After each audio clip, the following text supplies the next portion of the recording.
Hi. If we're going to think critically about accounting standards, we need to understand why they're necessary. And probably the most efficient way of doing this is to consider some of the different functions that exist of accounting, or the information contained in general purpose financial reports.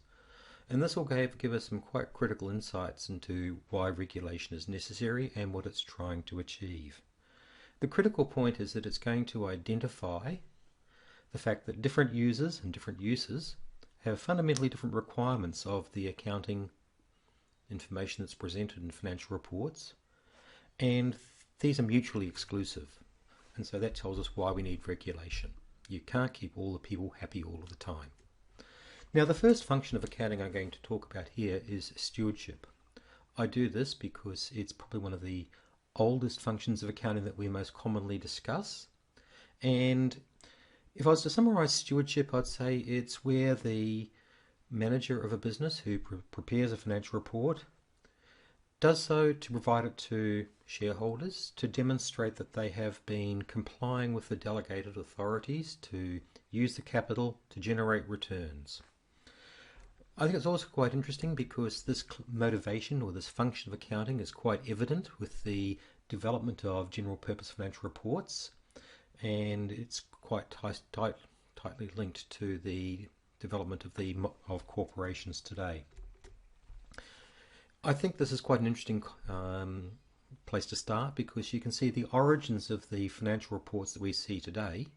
They can be traced back to the cotton mills which existed in Lancaster in the mid-1800s. And the issue there was that you had the managers of the mills who had to justify their existence to shareholders to encourage them to continue to provide the resources necessary for the operation of the business, and financial reporting was part of that process. If you'd like to think of it from an economic point of view, financial reporting was necessitated by the need to get factors of production to get the necessary scale to operate the mills efficiently. I think it's also interesting to consider financial reporting in this context because it was totally unregulated.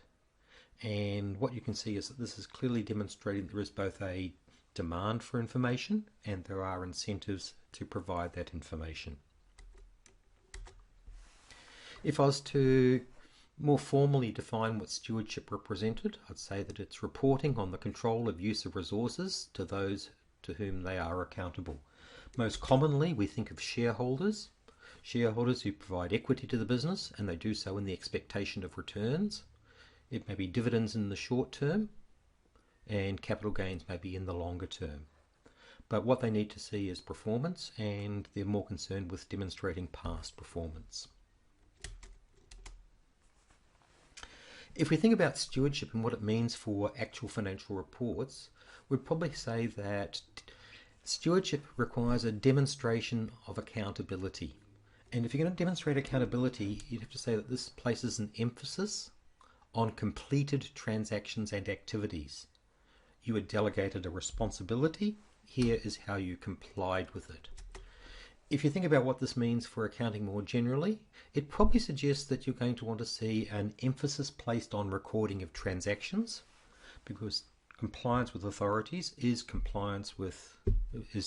demonstrated with transactions, and probably the best way of recording transactions is to do so on an historic cost basis. So if you have a stewardship function of accounting, you're probably going to have a very transaction oriented and a very historic cost-based oriented accounting model. And that's what you'd be looking for to see in the accounting practices adopted by the firm. Thank you.